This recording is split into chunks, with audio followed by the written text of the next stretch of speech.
This is the Sessions video tutorial, Making Brushes in Illustrator.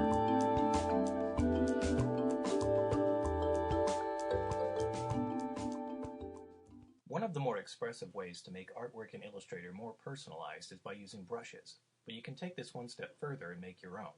It's really quite simple. You can use just about anything to create a brush. For instance, you could use text or practically any vector object. Mesh objects or those objects filled with a gradient won't work though. For this tutorial, I'm going to use a photo. It has some interesting looking texture that I can turn into a brush. First thing I need to do is to convert it into a vector format, and the quickest way to do that is to use Live Trace. So I'll select the photo and then go to the Object menu and choose Live Trace and then Tracing Options. In the dialog box, I'm enabling the Preview option to see what Live Trace will end up doing to the photo.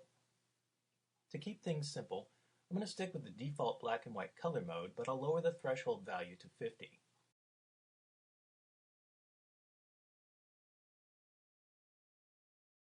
I'm happy with this amount of black and white and feel there's potential for a good brush to come from this. I'll click Trace to complete the tracing. At this point, I need to be able to select just a portion of this trace, so I'll go to the Object menu and choose Expand. Everything here looks fine, so I'll click OK. You can see that there are now quite a few individual objects after expanding. I'll ungroup them from one another using the Object Ungroup menu command. I need to ungroup several times as there are groups within groups.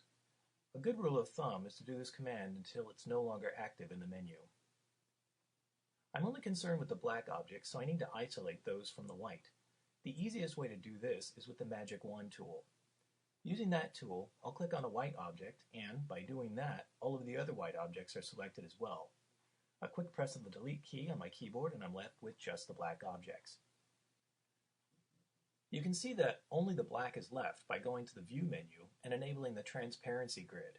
If you see the square pattern where the white was, then you're on the right path. I'll turn off the grid to make things easier to see as we move forward. With the handy Selection tool and the Delete key, I'll remove a number of black objects to get down to my final brush objects. This is fine, so I'll select all of the objects by clicking and dragging a selection marquee around them with the Selection tool. Next, I'll group them all together by going to Object, Group in the menu bar. Here's where the magic happens. I'll open the Brushes palette by going to Window, Brushes. To make the brush, I'll drag my objects into the Brushes palette. Now I've got to decide what type of brush I want. For this, I'll choose Art Brush. This type of brush will stretch my brush all along a path. Clicking OK takes me to a number of brush options. Two things I'm changing here are the width of the brush, which I'll drop down to 50, and the colorization method, which I'm changing to tints. If I didn't make this change to the method drop-down, I'd only be able to have a black brush, as it wouldn't allow me to change the brush color. I'll click OK and continue, and you can now see the brush in the Brushes palette.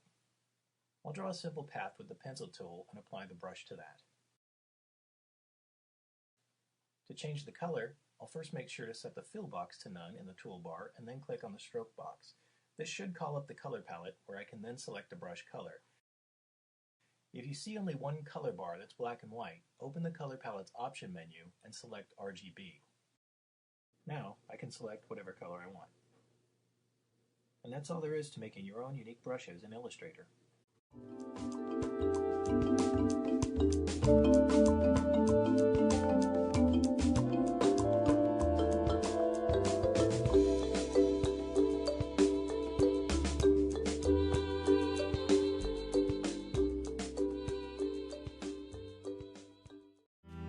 Did you like this video? Then subscribe today to stay up to date on our channel or follow us on Google+, Twitter, and Facebook. Visit sessions.edu for more info on classes and admissions. Also, don't forget to check out the links to free downloadable content in the description. Thanks for watching.